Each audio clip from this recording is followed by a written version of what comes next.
Good evening, ladies and gentlemen. I'm Claire Kim, your MC for today's lecture.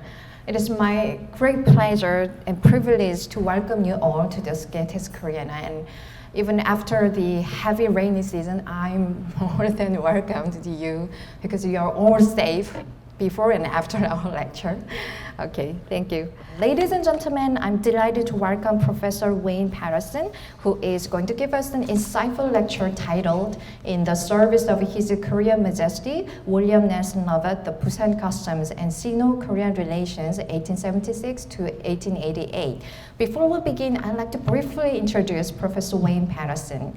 He received his undergraduate degree in history from Swarthmore College and his graduate degrees, 2 MAs and PhD in history and international relations from the University of Pennsylvania. Also, over the last 4 decades, he's been teaching modern East Asian history in numerous renowned universities of America, including Harvard, University of Pennsylvania, and even in Korea, such as Yonsei, Sogang, Jeonnam, and currently in Seoul National University. Without further delay, please welcome him with a warm round of applause.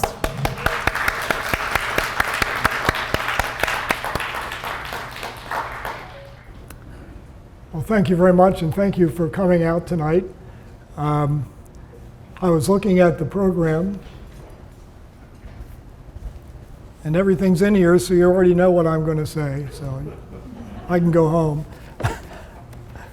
Mostly pictures, but I would point out to you, if you haven't gone through all of it, that at the very end, there's kind of a dramatis personae, as I call it, that lists the people who are the primary actors, and I have them in both Chinese and Korean, so you can refer to them as you go along, and I hope you will. This is called a book talk, meaning that this is the title of a book. The book is sitting in the back in case some of you haven't seen it, and please feel free to take a look at it. Don't buy it, it's too expensive, but have your library order it. First, a word about how I got into this study in the first place. I was taking a group to China, tour group, a student group, and I ran into a tourist from the state of Nevada who was also there as a tourist, and we got to talking, and she found out what I did for a living. And so she says, I have a book of, or a box of letters in my attic from a sea captain who lived in Asia many years ago. Would I be interested? So I said, yes. And so about 3 weeks later, I get this great big box full of letters, and they're all from William Nelson Lovett. Thank you. And so I went through them, and he wrote in English, so it made it very easy. And I found out that he was the first commissioner of customs in Pusan. So let me go through some of these pictures with you, and I'll tell you the story about him. And this is about what he looked like when he worked in Pusan from about 1883 to 1886, 50-ish so years old.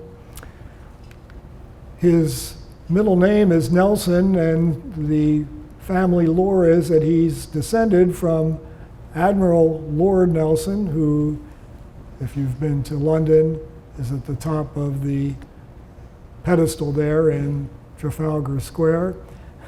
Turned out that the day I took this picture, the Korean team had just won the quarterfinals of the World Cup, and so half of all the Koreans in London were there with their Red Devil shirts on, cheering their team, hence the photograph there. Indeed, William Nelson Lovett came from a military family. If you've got really great eyesight, you can see that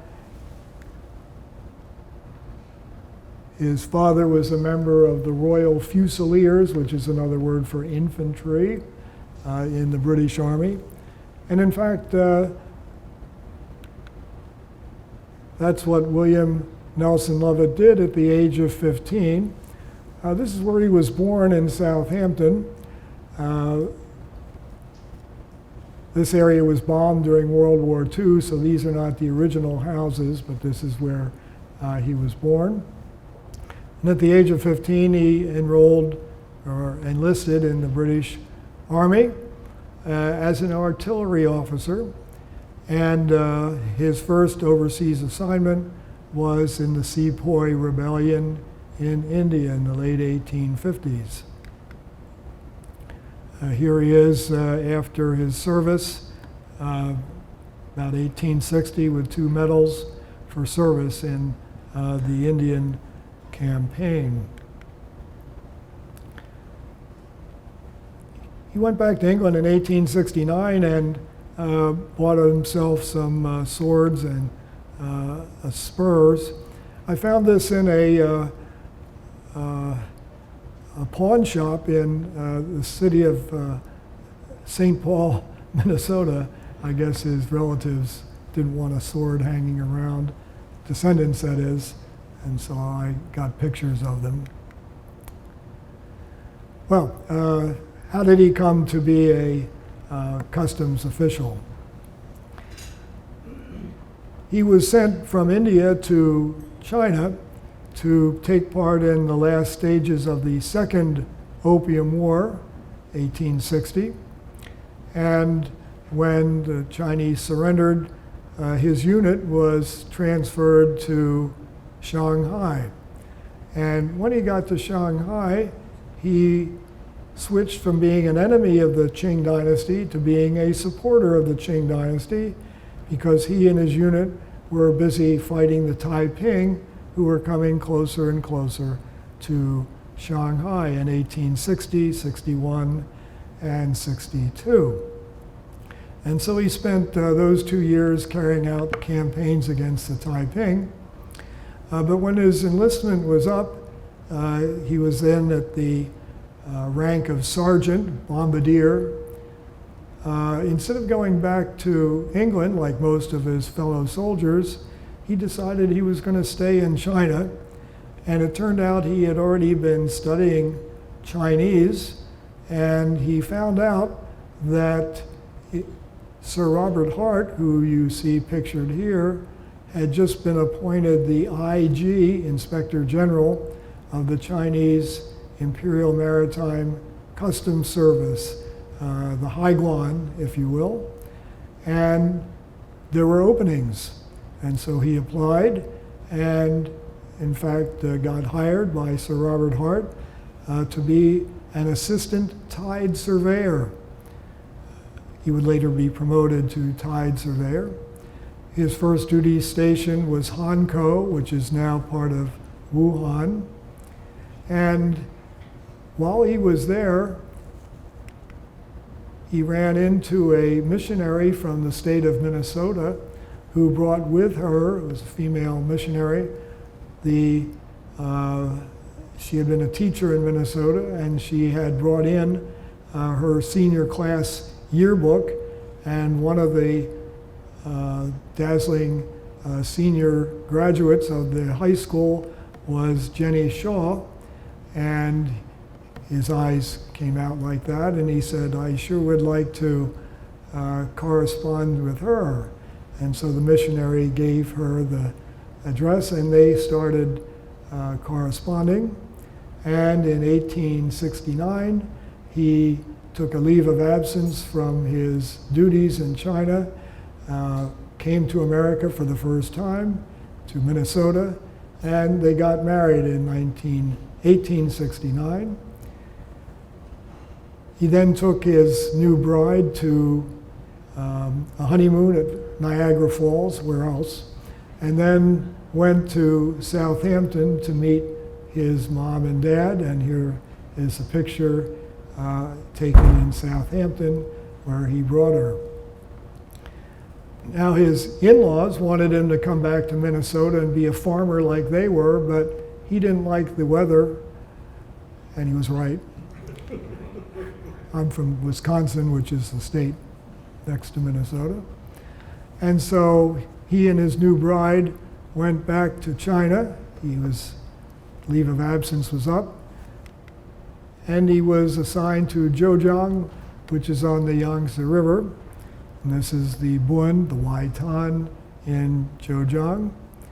And one of his fellow workers in customs was a German fellow by the name of Paul George von Moellendorff, and they became very good friends. And this lasted for the entire time that they were both in Zhejiang. But then Moellendorff didn't like working for Sir Robert Hart, so he quit and started working for this fellow whose headquarters was in Tianjin, Li Hongjiang, who was, I guess you would say, the de facto foreign minister, at least the guy in charge of relations with Korea. So Moellendorff and Li Hongjiang are both in Tianjin, and sure enough, a year or two later, Lovett got transferred to Tianjin to be a tide surveyor. And so all three of them are together. Now, those of you who've studied Chinese history know that the policy between China and Korea was known by the Korean word sade, which means to serve the grade. And basically it meant that the Koreans would kind of look to the Chinese for advice, and the Chinese would only intervene if asked. That is, the Chinese, for the most part, didn't intervene. But that's about to change, and that's why we're going to talk about the period in the 1880s as Korea's Chinese decade, because the non-interference policy that had been carried out under Sade started to transform into a policy of interference, what some writers have called informal imperialism. And Lovett and Moellendorff and Li Hongjiang are going to be part of that transformation. Here's Moellendorff, and you see he's in Korean costume because what the Koreans did in the early 1880s is they came to Li Hongjiang, as usual, and said, we know that you're getting money from the customs, but we don't have a customs service. How can we do what you do? And Li Hongjiang told the Koreans, you can do what we did. Hire a Westerner to be in charge of customs. So in China, the person in charge of customs was the British fellow, Sir Robert Hart. And so the Chinese, Li Hongjiang, said, yes, and I've got just the person for you. I'm appointing Paul George von Moellendorff as the new head of the Korean customs. He didn't ask the Koreans, he told the Koreans that this is going to be the person who's going to be in charge. And so Moellendorff is getting ready to go to Korea, and so he's now dressing in a Korean outfit. So Moellendorff gets into Seoul. Here is his Korean customs compound here, not far from here, obviously. There's the British legation, there's the American legation there.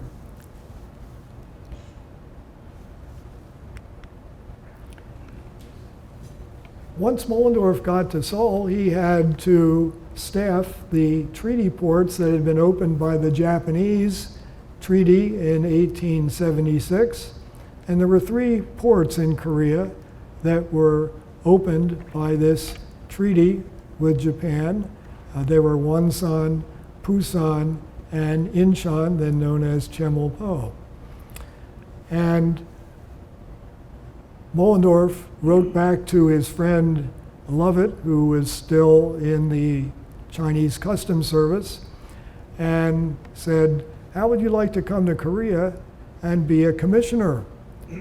And this was very enticing to Lovett because he was a tide surveyor making 200 taels a month.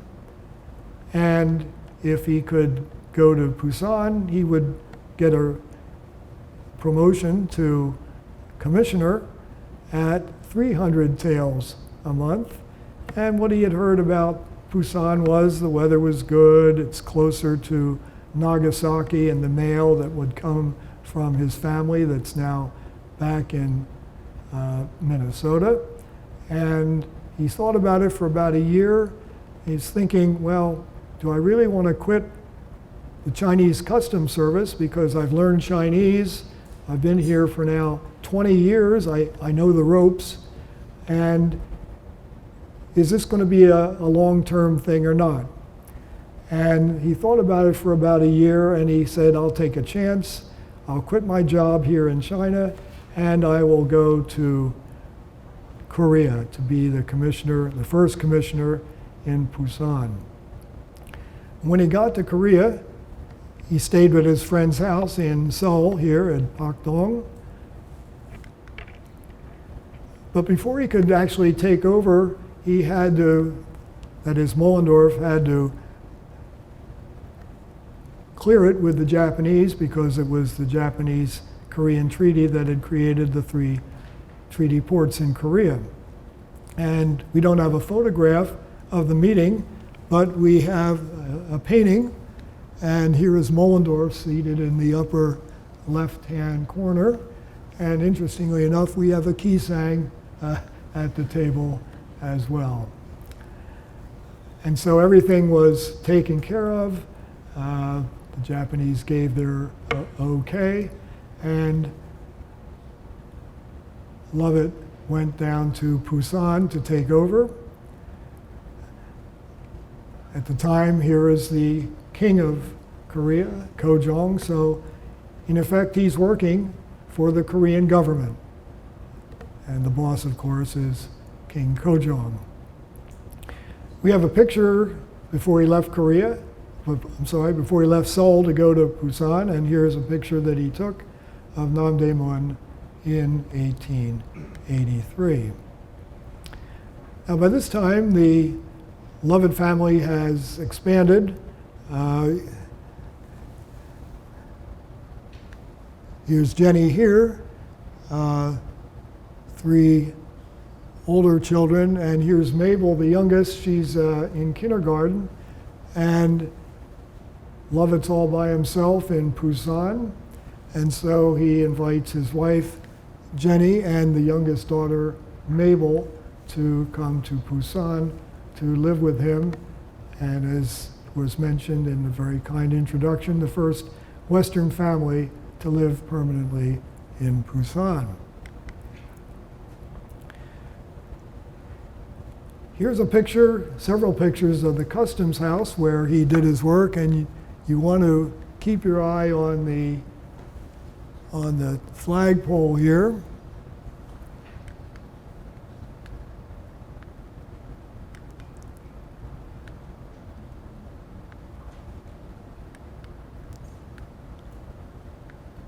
Found this in a Swedish book of all places. And here is Pusan in 1883.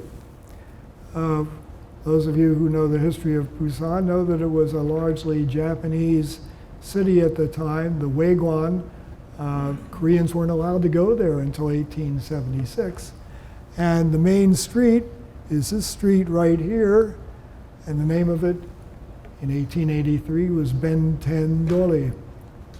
And Lovett's, here's the customs house right here, and this house, this street here is Honmachidori, obviously Japanese street names.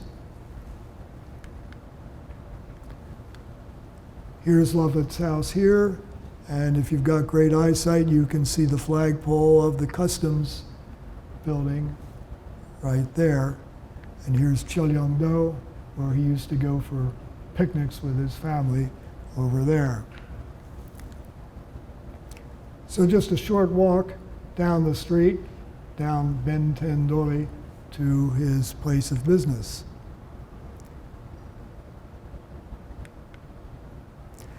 I went back to look to see where Lovett's house was or were. Obviously, it's no longer standing, and it turns out that it's no longer on the shore. The shore has been expanded about 1/3 of a mile, and so it's inland 1/3 of the mile, but this is where he used to live. You'll see that the houses are Japanese style, so that means all of Lovett's neighbors are Japanese restaurants, Japanese shops. Mabel learns Japanese rather quickly because all of her friends are Japanese, and you know how little kids pick up languages lickety-split. Actually, the name of Pusan is Fusan at the time, right? And here is Ben Tendoli, the main street in Pusan, or Fusan. Another view of Ben Tendoli, Japanese shops. And you can see here where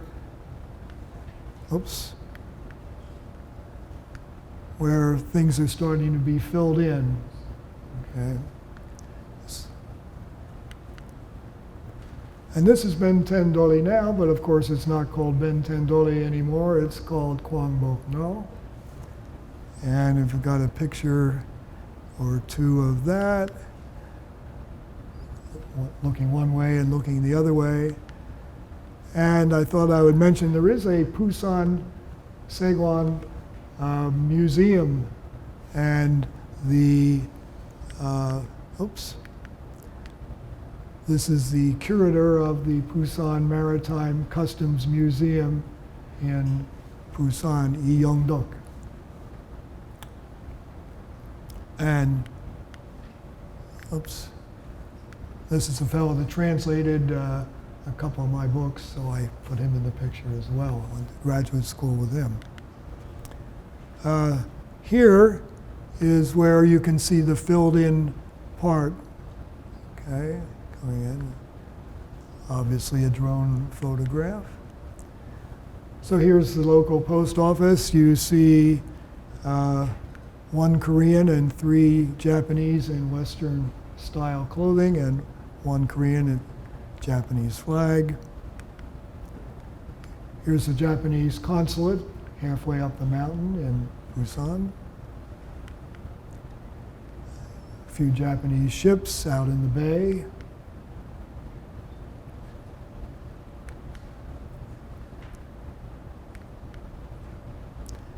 I mentioned that it was a Japanese city, because Koreans weren't allowed to go.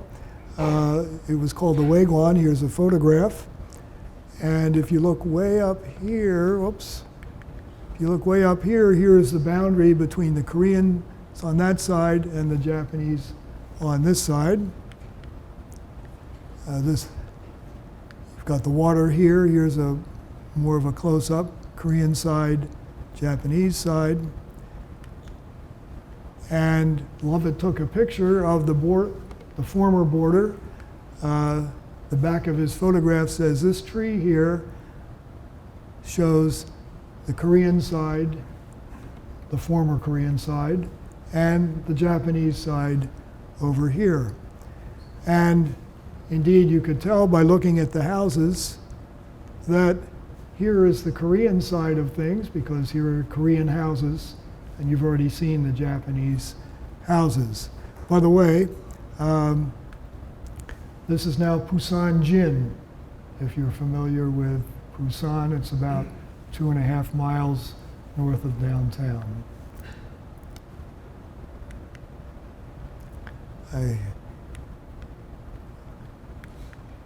Here you see the bay starting to be filled in. His house is here somewhere. Deer Island is where they went to go on picnics and that sort of thing.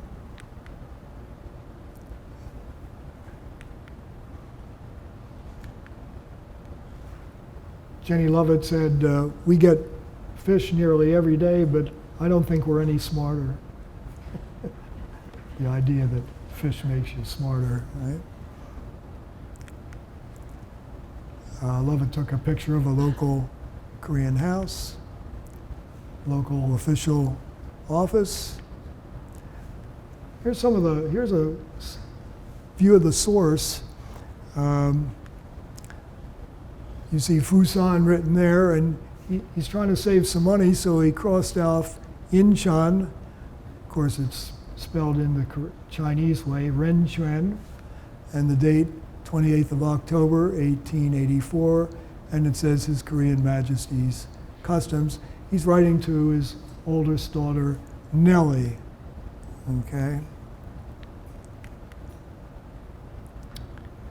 Now these dispatches, apparently there was a fire that destroyed a lot of the documentation, but this one survived. Unfortunately, it's not Busan. Okay, let's get to the meat of the story.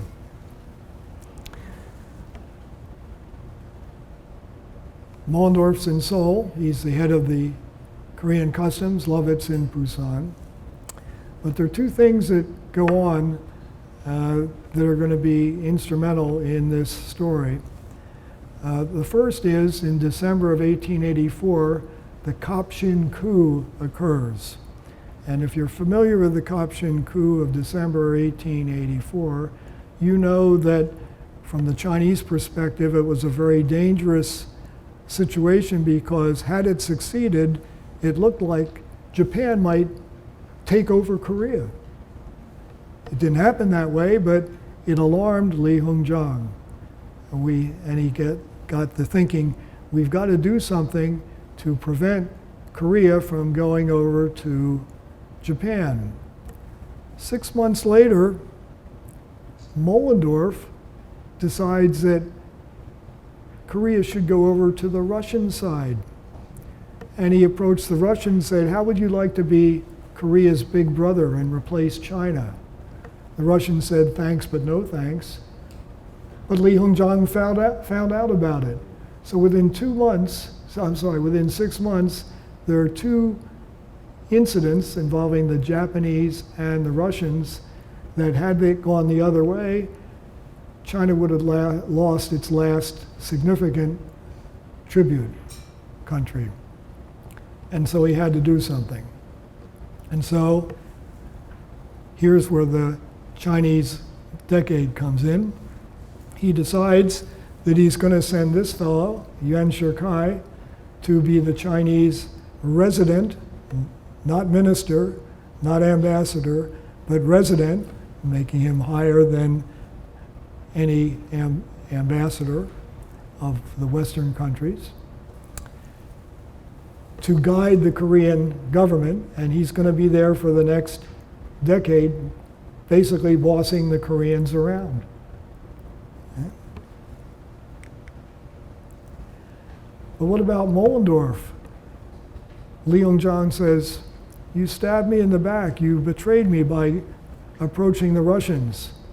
And so what Lee Hung-jang said to Kim Yoon-sik, the Korean foreign minister, fire Mollendorf.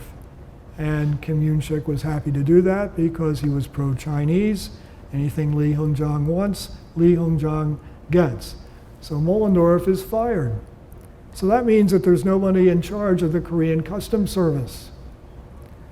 So Lee Hung-jang, now taking a stronger hand in things, says, well, Korea needs a new customs commissioner. But we have to make sure that the new customs commissioner doesn't do what Mollendorf did. Doesn't go over to the Russians or the Japanese. And so he asked Sir Robert Hart, is there somebody you can recommend to be the head of the Korean customs? And Sir Robert Hart says, yes, in fact, there is. It's this fellow right here, Henry Merrill, who not so long ago graduated from Harvard University. And Lee Hung-jang interviews him, and Lee Hung-jang tries to get him to admit that he's not interested in international politics. He just wants to make the Korean customs an efficient organization. But before he leaves for Korea, Merrill that is, he's called in by his boss, that would be Sir Robert Hart, because he worked for the Chinese Customs Service, now about to go to Korea. And he says, don't tell anybody this, but I'm going to take over the Korean Customs Service. I'm going to annex it.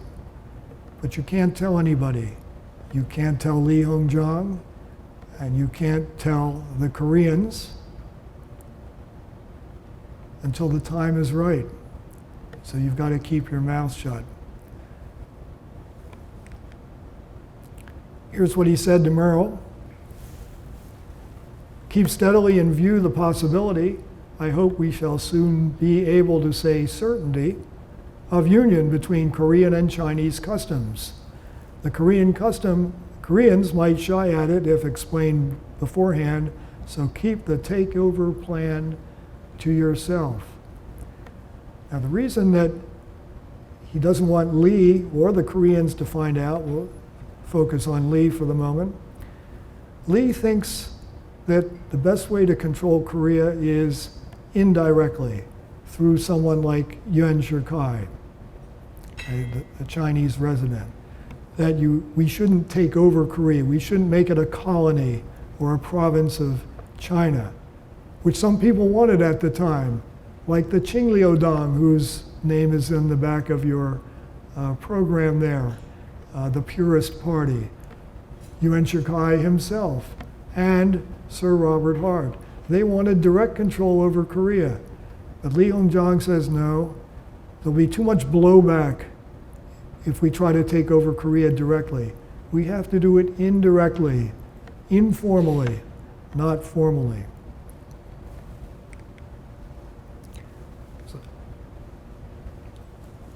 So Hart said to Merrill, are you okay with that? And Merrill said yes. So here's what he said to Merrill.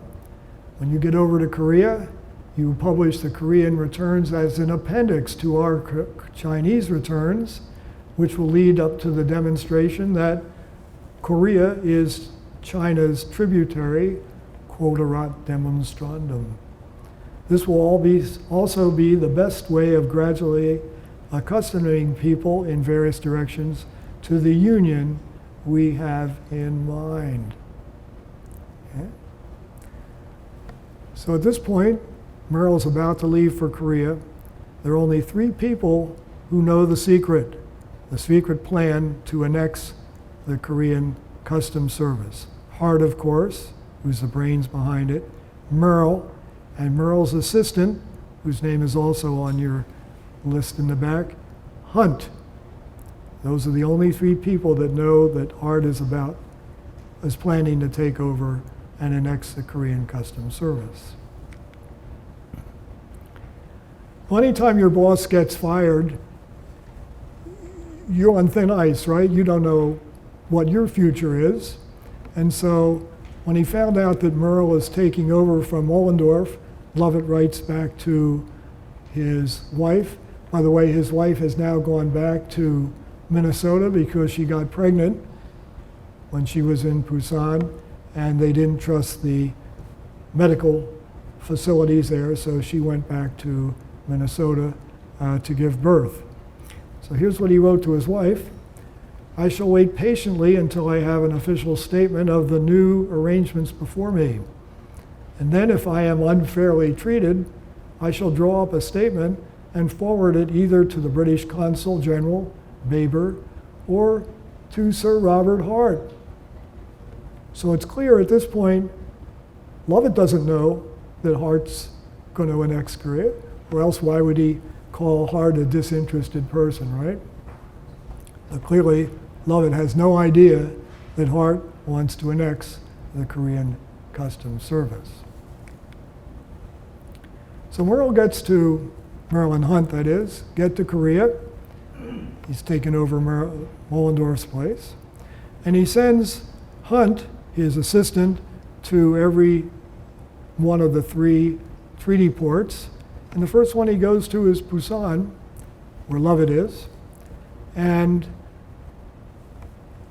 gets reports from Hunt, and he comes to the conclusion that, with the exception of Mr. Lovett, the 3 commissioners do not appear to have administered their offices with satisfactorily. In other words, I know, Merrill thinks, I know you, my boss Hart, want to fire all 3 commissioners who are loyal to Korea and replace them with commissioners that are loyal to you, Sir Robert Hart, and China. And he says 2 of them deserve to be fired, but not Lovett. He's a good commissioner, doesn't deserve to be fired. Here's the answer he gets from Hart. Lovett is a very decent fellow, but he is not the stamp of man who have charge of a port. An excellent tide surveyor, but that's all. What that means is, of course, that no matter what Lovett's future is, he would never be promoted to commissioner if he were ever to go back to China. Okay? But of course, Lovett doesn't know that. Well, anyhow, this guy Hunt shows up in Pusan. He's going to show Lovett how to do the new accounting features and that sort of thing. But Lovett wants to find out what Hart has in mind for him and the Korean customs. And so he butters up Hunt. He lets him stay at his house, takes him out to dinner, takes him over to Deer Island, now called Yeongdo, for hunting and picnicking and that sort of thing. And he's able to draw out from Hunt the secret that Hunt's not supposed to reveal. That is, that Hart is going to fire you and take over the Korean Customs Service. And so here's what Lovett writes to his wife. In time, the whole Korean service will go into the hands of Sir Robert Hart, and there is no doubt the present men will be got rid of. We Mollendorfians may be ordered to quit, bag and baggage, at any early day. Sayonara. I am not going to surrender my position without pretty generous treatment. In other words, he's looking for a golden parachute. And he's getting ready to blackmail Hart and Merle. Well, Lee Hong-jong is continuing to try to get pro-Chinese advisors into the Korean government. He's already got Yuan Shikai, but here's another fellow, Owen Nickerson-Deddy from the state of Oregon, an American. And he's convinced, Lee Hong-jong is, that he'll be pro-Chinese. Okay? And so he tells the foreign minister of Korea, hire this guy as advisor to the Korean Foreign Office. And he is.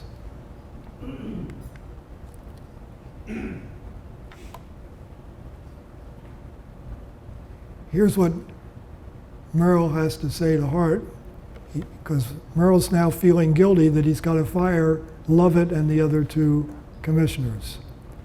From a strictly business point of view, it is right. Yet if they know that you, Hart, were going to annex this service, they would probably expect no other fate. But I cannot tell them that. My aim is to have done with the present commissioners at once without making any trouble. My aim is to get each man to resign quietly.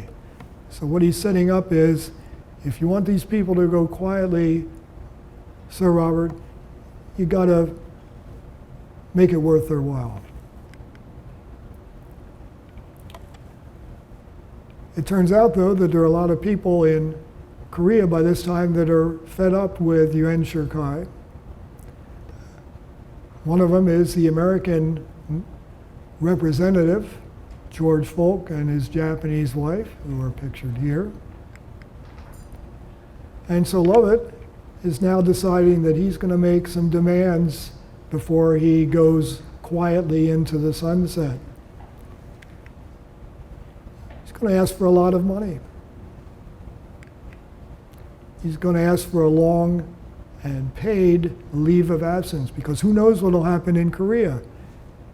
He might be invited back if he's fired, which apparently he's going to be, and he knows it by now. He wants a letter of recommendation before he resigns. How often can you do that, right? He wants a job back in China at the rank of commissioner. He's not going to get it because he doesn't know that Hart hates him. Because remember, he's starting to blackmail Hart now, right? And he wants to be able to resign rather than be dismissed. Okay? These are his demands. The backstory is, you don't give me what I want, and I'm going to go public with your plan, Sir Robert, to annex the Korean Customs Service. Because now I'm in on the secret.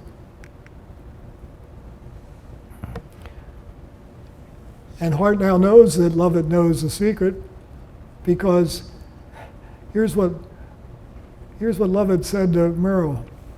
You know, the money that they've offered me here, and it was like $3,500, that's not enough for me to resign quietly. I think we should have some third party, someone completely uninterested in this, someone like, oh, I don't know, Sir Robert Hart, to figure out how much I should be given in severance pay. And of course, by this time, Merrill now knows, oh my God, this guy knows the secret. And so Merrill, in a panic, writes to Hart, I could not place you, Hart, in the position of arbitrating in a matter in which you are officially interested, nor yet could I give any hint that you were so interested. I suspect that Lovett's reference to you was his way of discovering how much you had to do with the contemplated changes. So Hart now knows that Lovett's in on the secret. What cards does Lovett have to play? Two main ones.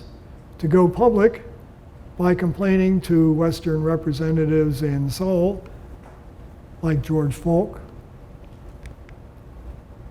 and or go public by complaining to the anti-Chinese faction, which is developed in the Korean government because they hate Yuan Shikai bossing them around. And here's what Merrill says to Hart. You better do something for this guy or he's going to go public and he's going to blow your plans out of the water.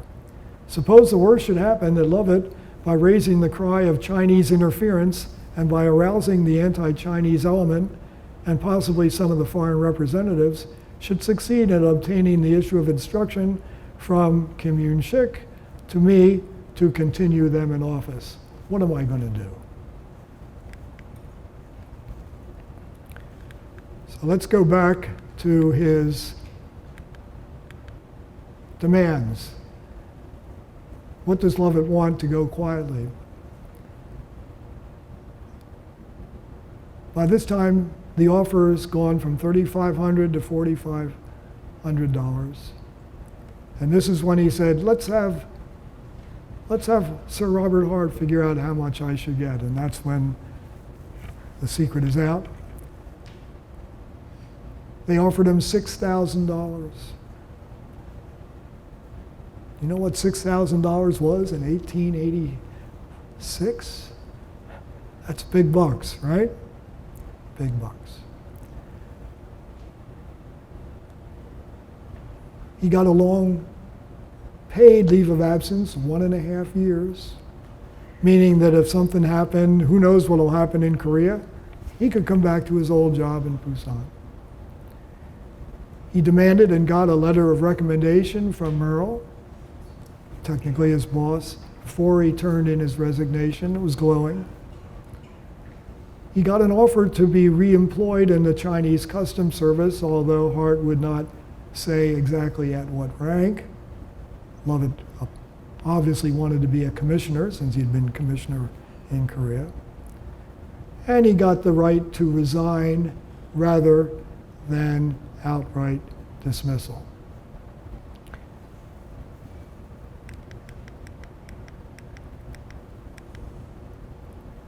Lovett accepted the offer of $6,000, long leave of absence with pay,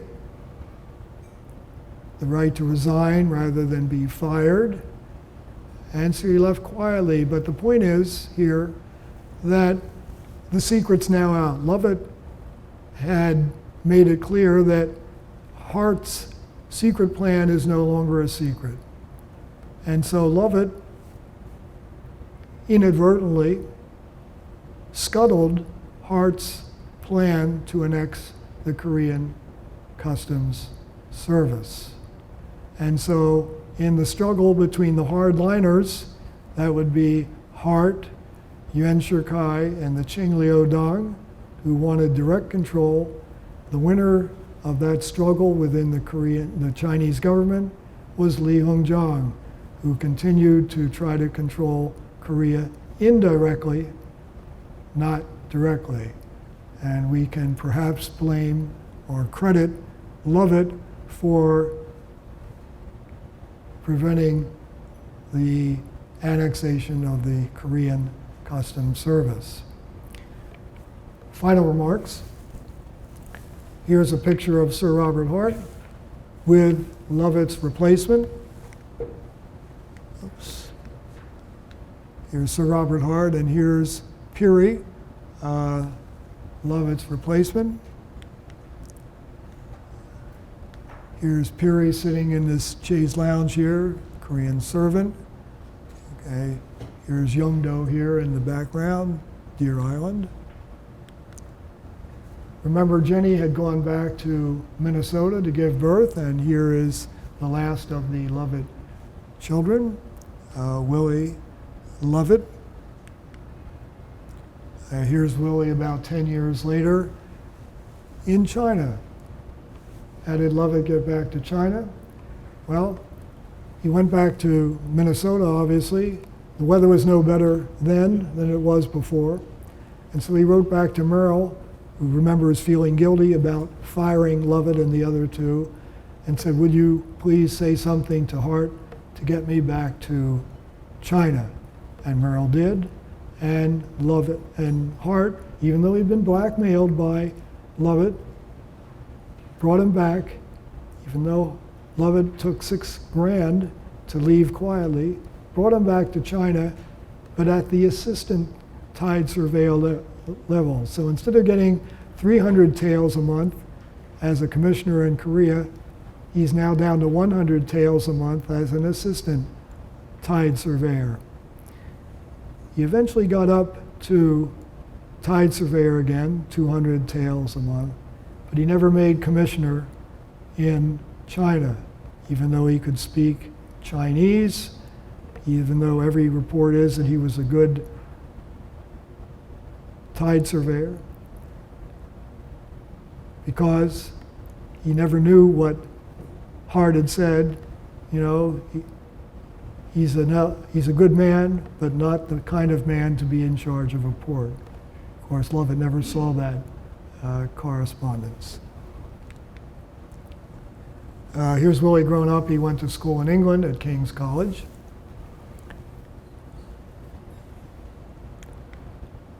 And here's the last photo we have of Lovett and Jenny. Here's Lovett back here. Here's Jenny partially obscured. Here's one of Lovett's daughters, Ida, and she married Frenchie here, French guy, and